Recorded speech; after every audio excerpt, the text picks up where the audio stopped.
I am a poor wayfaring stranger while traveling through this world. Hello, everybody, and welcome to the Spoiler Warning Podcast. This is review number 583 with a review of 1917. I'm Christopher Schnese. And I'm Stephen Miller. And if you're joining us for the first time, the Spoiler Warning Podcast is a weekly film review program. Each week in the show, we're going to dive in, debate, discuss, and argue over the latest film releases coming to a theater near you.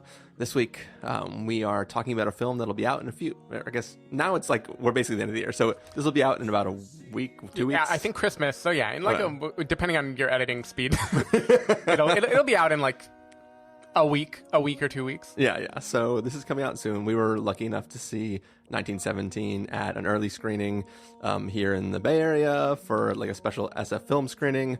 Sam Mendes, Roger Deakins, the cast, like a bunch of people were there. So it was kind of a cool experience to see it there. But yeah, we're going to put this episode out now. And hopefully maybe you guys see this movie later. Yep. But yeah, so 1917 is a war film. If you've seen the trailer, you might be thinking like, this is not just like Saving Private Ryan. But one special thing about this film is that it's presented as one single continuous take. Obviously, probably didn't do this all in one take. Yeah. But that's how we are watching it as the audience. So Stephen Miller, what are your thoughts on kind of one-take type films that attempt to do it at all, or even in general, just like long takes as they're sort of becoming popularized now? Yeah, I mean, I'm a fan. I definitely am someone who, like, it isn't a gimmick necessarily, but it could be presented as gimmicky. But even if it is, I kind of eat that gimmick up every time. Like it works for me. I mean, you historically had Victoria on your best of the year list, which was a literal one take movie. So we both know that kind of thing works. I think what I like about it, like I was a big fan of Birdman, was a big fan of The Revenant, which had long takes like this as well. Yeah. And even movies that I didn't totally love, like Spectre, before, I loved the long tape opening, right? So I think I'm kind of a sucker for that. It definitely does a good job of kind of thrusting you in the movie in a very weird way. Like, it takes a few minutes to adjust, but I think, yeah, I like it. I guess I don't know enough about filmmaking to really grasp the why of it being difficult. Like, I get it intellectually. It's difficult because fewer things can go wrong. Like, you have less places you can cut. But even though I don't like, it isn't that I'm thinking, oh my God, this is really difficult to do, but it does feel more like a high wire act when you're watching it, right? Like things just kind of feel more momentous. And that's true even when they're not action movies, right? Like a long take argument in Before Midnight or something. Like it works better for me when it's one continuous take because I really feel like the ebb and flow of the character's emotion. So yeah, I'm a sucker for the long take. Yeah, I'm a fan. As you said, I had Victoria on my end of year list the year that came out. I think it is really cool. I think if it's working flawlessly, you should theoretically like think 5 minutes in, like, wait a second, there hasn't been a cut yet, has there? Like, it should be theoretically invisible. Yep. Obviously, in certain situations, like, it's impossible for it to be invisible, right? Like, you're like, this is intense, this is not breaking, like, in those motions. Yeah, I really like the sort of play of it. In things like Birdman, it was very front and center. It was not invisible. It was like purposefully in your face, and it was sort of like it felt a little like showing off, but like in a good way, right? Like it's like we're doing this, but very showy. Like the camera is like leaping from the balcony to the floor and stuff. Like they were having a lot of fun with that. Yeah, and in that story, they are putting on a play, and when you watch a play, there are no there are no cuts in a play, right? So like it's playing with the medium that it's being presented in. So that's like a little bit different. Something like this, though, I mean, when we talk about like sometimes it's hard to tell how difficult things were. Like this is a wide spanning film that takes place over like a far distance. So it's not just like, so a lot of one take films. I mean, Victoria was kind of crawling around the city and doing different things, but things like Silent House, right? That's like one contained place. Even Birdman was mostly contained around the place that they were presenting this play that they were putting on. So I think that sometimes you can restrict somebody down and do it as a one-take thing, but the spaces they're in are limited. This is like a far expansive reaching thing that it definitely seems like incredibly difficult.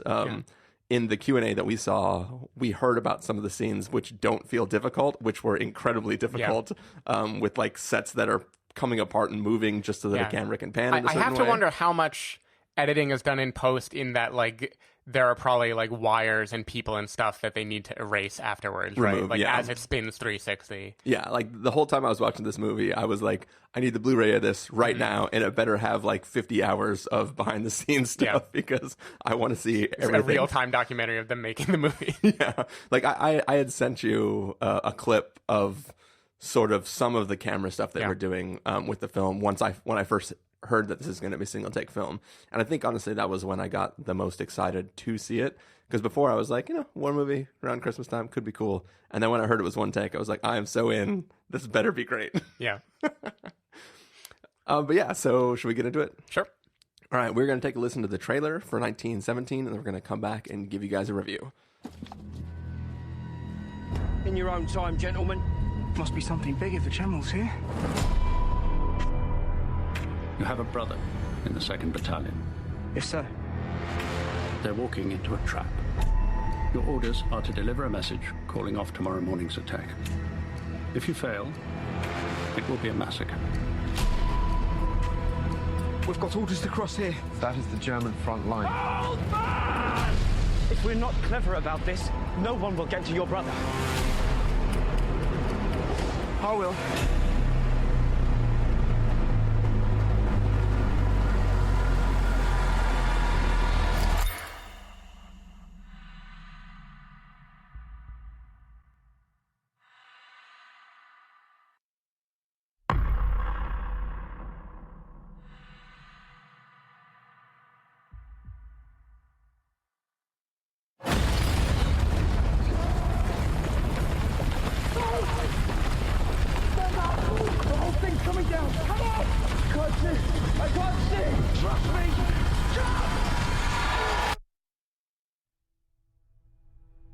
There is only one way this ends. Last man standing. I'm going back to see my father. We need to keep moving! Come on! I'm going We can't possibly make it that way, man! You bloody insane!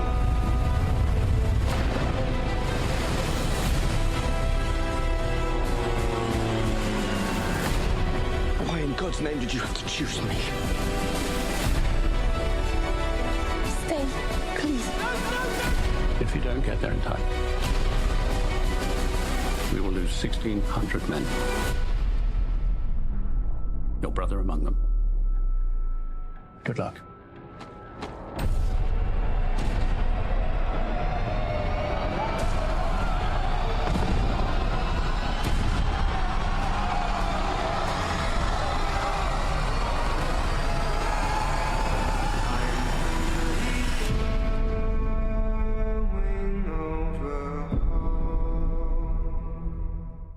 All right, so 1917 is the story of two soldiers in World War I who are basically tasked with going across no man's land and trying to deliver a message to a division of the military who is about to attempt a attack against the Germans. And basically they're worried about it being we have intel that says this attack they're about to do is actually a trap and the Germans really aren't on the run. So we have to deliver a message to stop this attack from happening to try to save 1,600 lives. Stephen Miller, what did you think of 1917? So my overall impression is quite positive, but I'm conflicted about the why of 1917. So here are a few things. I haven't yet really formulated like what my final verdict on the movie is yet. Off the gate, incredibly technically impressive, like a huge technical achievement. I think the one take aspect works extraordinarily well for at least the vast majority of the runtime. There's one scene involving a body of water that made me feel more hardcore Henry than I wanted to. But for the most part, I feel like the movie does a really great job of having this one take aesthetic without pulling a Birdman Lubeski type thing where it's like, let me flaunt it, you know? Yeah. Joanna actually mentioned there were times when she watched the movie that she like completely forgot it was one take, and it was only in the Q&A that she was like, oh yeah, this is the one take movie. Yeah. So it was done well enough that it doesn't feel like it's blinding you with it. It helps that there are a few things in the movie that keep it from having just a kind of constant frenetic pace. You know, they manage to find times to slow down. And in the slowdown times, it becomes a much more of like almost like a Linklater movie or something where they're just like walking and talking, right? Yeah. And it feels real time, but not in that kind of pulsing, like I can't escape this situation way. So I like that a lot. I feel like the movie, as the trailer pitched, was much more intense than the movie that I got. I was kind of expecting to see a full-scale war, everything going to hell, you know, in this very realistic mode, kind of like Son of Saul did for the Holocaust. Like something that was just going to be like brutal and claustrophobic, and you are stuck in it, and you're seeing this whole recreation of the world. And it has that in small bursts, but for the most part, this movie isn't about that. This movie is about like the quiet moments of a character and what does it feel to be in this like broad expanse of no man's land, fighting a war where the reasons for fighting aren't even that obvious anymore, and the dynamic isn't quite as like glorious as it feels when people just show you edited versions. So the movie's doing something different than what I was expecting it to do. I think the actors go a long way in making it good. I mean, George McKay, like we loved True History of the Kelly Gang. I feel like between this and Kelly Gang, he's really like building up a record of being a great physical actor, like being someone who can just like carry a kind of daunting physical task and be the character to whom things happen. He kind of reminds me of like Jack O'Connell during the like startup in 71 streak, where he was just this like brutally kind of like exhausting you watch him get exhausted and like he just takes on so much. I feel like he really does a good job anchoring the movie. Dean Charles Chapman also is great. It was taking me forever to realize where I'd seen him before. Did you figure it out already? I don't think so. He's Tommen in Game of Thrones. What? Yeah. Yeah, he's Tommen. So that's where, because Joanna and I were trying to figure out after, like, is it like Harry Potter or something? Like, where have I seen it? But no, it was Game of Thrones. Huh. And almost definitely nothing else you've seen. So I'm pretty sure it was that. Yeah, so they're kind of the two key anchors in the movie. Other people that are seen in the trailer, famous people, they kind of just show up and then leave. And to me, it would have almost been better if they weren't famous faces, because that kind of removes the illusion that you're just wandering through an actual World War I hellscape. Yeah. Yeah, but overall, like I thought it was good. I was impressed by the achievement. There was something about the total journey where I felt like I wanted more, either more of an emotional through line or more of like the crazy intensity. And they kind of took a risk by going this more reserved, restrained, like soulful take on the material. Yeah. And maybe upon second viewing, I would like appreciate that part more. But at the moment, I wanted like a little bit more popcorn than I was getting. So yeah, that's kind of how I felt. Well, I definitely apparently like this movie a lot more than you. I thought this film was phenomenal. I mean, if you look back at our top 10s, I had Dunkirk as my number one the year that came out. And one of the things, like I would not call myself a war movie buff. I'm not the biggest fan of war films, but if the war film does something to put me in a state where I'm like experiencing war through a specific like lens and feeling the war as opposed to just seeing it, I think that's really compelling to me. And I think that in one of the masterful things that Dunkirk did is like put you in this state of like how sudden and shocking war can be, where like soldiers are just walking and then there's a hail of gunfire and everything's crazy and everything's going to hell, or moments where like everybody is just done with the war, but they're stuck on this beach just sitting ducks, right? And there's these moments where it's putting these individual pieces of moments of war and seeing the strain of what somebody goes through to try to survive these moments. And Dunkirk was like just amazingly compelling to me. This film is sort of like, it does what the emotional and auditory experience of Dunkirk is for the aftermath of war, and people like just these soldiers going through no man's land and seeing the result of war is almost more intense than seeing what that battle would have looked like. Like normally, if you watch like, Saving Private Ryan, the most like incredible, like striking war imagery of Saving Private Ryan is the opening where they storm the beach and just people are getting obliterated by gunfire, and you see an explosion, you get the ringing, and somebody's like carrying their arm or trying to hold their intestines in, and it's like, that's shocking.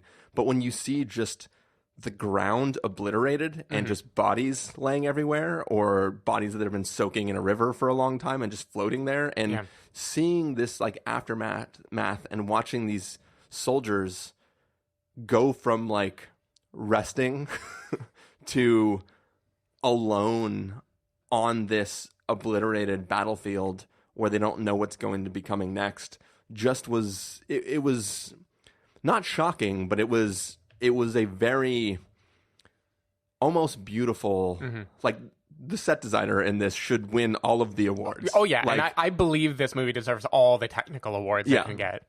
It's like, this is one of the most, like, just like, I would watch just the real time walking through the sets with no actors, and I would still think this was an incredibly compelling film. I think my only downside on the film is that I saw the trailer, because there were things where I recognized set pieces where I'm like, okay, well, this is where this is going to happen, and this is where this is going to happen. But it still didn't draw me out. Just watching these two characters kind of go through this experience and try to have their own conversation amidst just walking and seeing what's happening. And then like these moments of violence that happen, or these moments of intensity, really took me on a journey that like I was literally along for the ride, and I loved every second of it. Just the emotions of it, the like awe of what I'm seeing on the battlefield, and kind of everything about it. Yeah. No, I mean, that's great. And I can definitely see that. Like, Joanna had the same experience. I seemed like I was alone in... And again, I still really liked it. It was just like, I had my expectation up here for the podcast audience. I'm putting my hand high. And then where it hit, like, move the hand just a little lower. And I think part of it, too, is, again, it's about expectations. And I think the trailer has something to do with it, where... I was set up for a kind of like brutally realist look at war. And I think what I got instead is much more dreamlike than I was expecting. Like, you mentioned it being beautiful, right? Like them walking through these vast open spaces with bodies and everything. And then there are events that happen with vehicles and stuff that if you had your realist hat on, you'd be like, this feels like an improbable situation that occurs. But if you take it as like a play or something instead, as being a kind of like impressionistic walk through what it means to be at war, then I think it's a whole different movie. So I will fully like allow for the idea that if I saw this movie again, I would be like, holy shit, this is my favorite movie of the year. At the moment, I was trying to figure out what it was that wasn't 100% landing. Well, so if I can make assumptions and put words in your mouth that then you can spit out if you don't want to. So in the Q&A, Sam Mendes was talking about the idea for this story came from stories that his grandfather told him about the war, and not specifically of all the stuff that we would learn, but these moments of subtlety and these moments of coincidence and these moments of almost death where like this wasn't an expected outcome. It was like a sudden thing that happened, and this is the story that you get out of it. And the story is not grand necessarily. It's just, we went to piss in a river, and then that's where the Germans were drinking or whatever. Like, you know, like that's not a scene from this film, but like things like that, where it's just suddenly you're in this situation. And I think that is not... This film is about the idea of situations that happen in war that we aren't told because they're not the glory story that we hear. They're little moments of quiet experiences. And I think that really came through for me watching this, where I was like, that's what I was... When it started, I didn't care about, you know, a guy going to warn an army that his brother was in, because I don't care about that. Like, I don't need Tom Hanks there telling me that what we're doing is noble or whatever. Like, I'm happy with just this story of these two guys who are like sort of friends, but haven't known each other for that long. Like, they're sort of just companions in this war. And that was extremely compelling, but I never cared about the quote story of this or what the trailer promised me, because I was just like, holy shit, like what I'm looking at is in like awe-inspiring. Yeah, is it inspiring? It's awe. It's awful. Causing. Yeah, it's awesome. Yeah. It and I definitely get all that, and it's funny because we're kind of flipping our usual roles here, right? Like you're telling me about how the plot didn't matter that much to you because you were just so immersed in the feeling of the movie, which is my bread and butter usually. And that feeling was there. Like there are moments of genuine awe throughout this movie. I think the opening stretch is pretty breathtaking. Just watching them move, they flow through scenery in like a continuous way, and all of a sudden you just realize, wow, they are nowhere near where they began. And I've been walking with them every step. Yeah, right? yeah. And the way that it changes from scene to scene, and they have very clever tricks for getting around that. Like they go through things and stuff like that in a way that allows that trick to work on you a little bit better. But that is like incredibly compelling. There is too, like, not to interrupt, but there's a section of this film where the only light is a raging fire in a building and flares, lighting flares, whatever that type of flare is. And it is the most beautiful thing I've ever seen on film. I was about to say ever. that all of that stuff pales in comparison to the night photography to me in this movie, which is just absolutely beautiful. Like Roger Deakins lit the hell out of this movie, and it is so clever the way it gets by with natural light, or at least with the appearance of not natural, but natural in the context of war. Yeah, like diagenic light or whatever you would call it. Like it's like in the context of the movie. That's all breathtaking, right? There are scenes here that are really, really powerful, and there's the movie kind of feeling wise, it's very different. But if you were to like draw the arc of the movie and overlay it on Fury, you would have a kind of similar trajectory. And there's a moment in the middle that both of them share, like a very kind of similar moment of rest that they have that I thought was just extremely beautiful in this movie. Like I loved when this movie took time to pause and relax and reflect. Like I thought that was great. There was just something about the driving rhythm of the movie when it was trying to pick up to the action. That's when things got a little bit more convenient and they felt a little bit more video gamey to me than I would have liked. You know, there are moments in this movie where someone has to get from point A to point B, and it's like, how are we going to do it? And you can almost see them like looking at the map and then tracking the moves they're going to have to do to get there. Yeah. And things like that, when they happened, I just felt like a little bit taken out. But then they would always be followed by a moment of intense beauty. So I don't, normally I'd be able to look past that and only feel the beauty and be raving. But this time it was just, I wanted this like perfection, like complete perfection from this movie. And instead I feel like I got like 85% of the way there. Yeah. So that was how I felt in the end. But amazing anyway.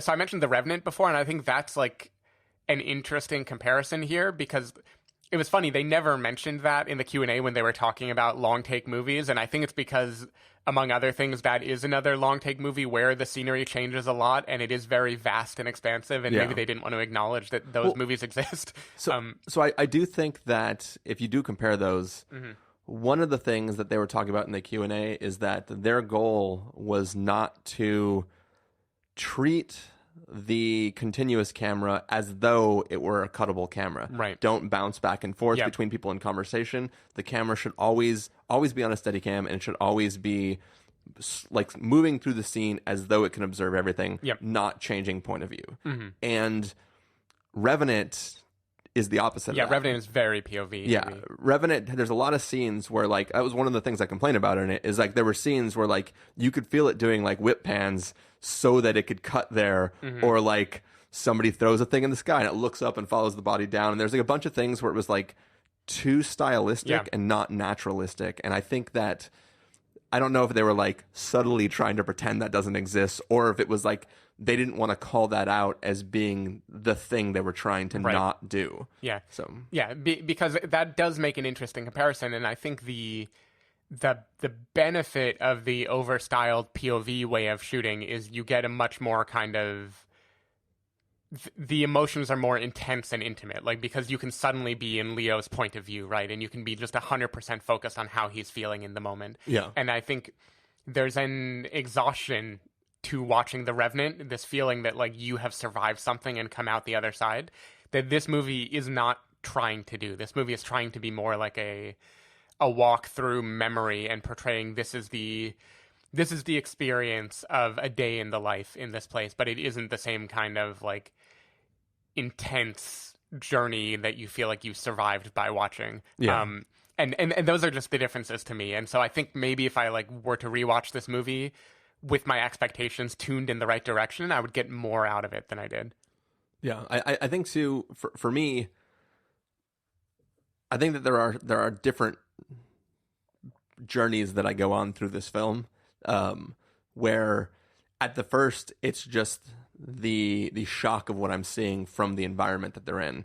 And then it's the building of the camaraderie between the two soldiers. Yeah. And then as they get closer to the destination and the time that they need to hit to be able to fulfill this mission, it becomes the story of somebody caring deeply about something they technically don't have to care about, right? These two soldiers were not amongst the people who were going to be storming this certain area on this one battle. Yeah. So even if everyone there is massacred, they're not there. They're not part of that. So they're risking their lives to send a message to troops that aren't them, who not everybody even agrees with the intelligence that they have that says this is a trap, right? Mm-hmm. Because everybody who is fighting in these forces is excited that the Germans are pulling back and that this is their chance to, like, we got them on the run, right? So there is, like, I don't know, there's this incredible journey of the weight of the journey for the character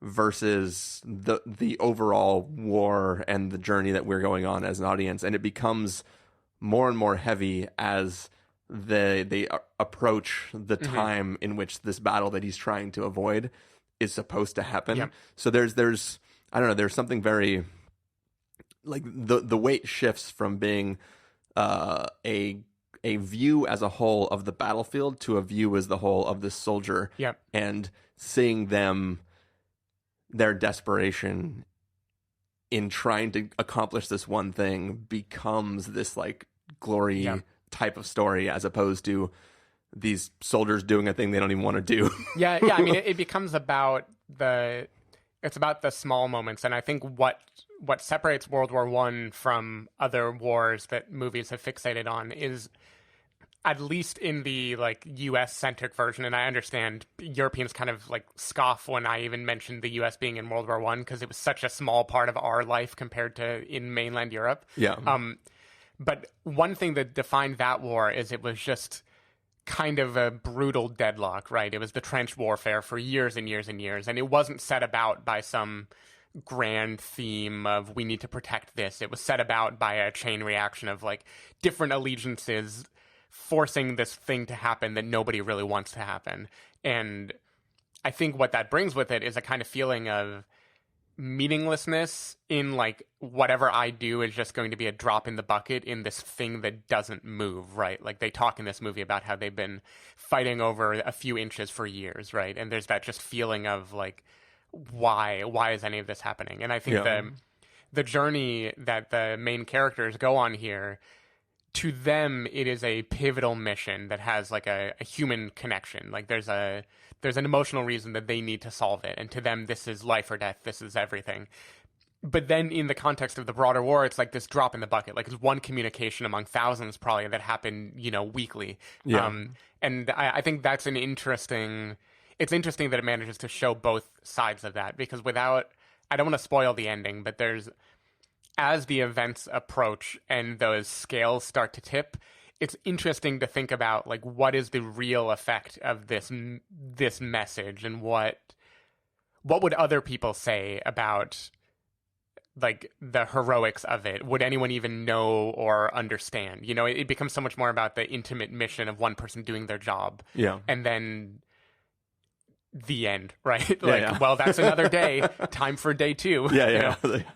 The other thing too, and this is not anything that this film is trying to do it, but to do specifically, but it's a funny thought that I had over the course of this film, that, like, it's so hard to conceive of the technological difference in our lives now versus then at the time. Like, this is grab two soldiers and have them do this stupid thing to try to essentially accomplish a text message. Yeah. like it's just the two thoughts that I have is, like, it's so crazy that, like, you could have such large scale missions where you have to fucking deliver stuff by paper, by hand to the front lines of war to decide what to do next. I have a question about that. Was paper and ink waterproof in 1917? I definitely I can't say what I want to reply with it because I don't want to talk spoilers or anything, but there's definitely a sense of like, man, I mean, maybe it was like crayon or something, like something written in like a waxy substance that water won't remove from paper. But yeah, there's definitely soldiers get wet a lot. Yeah.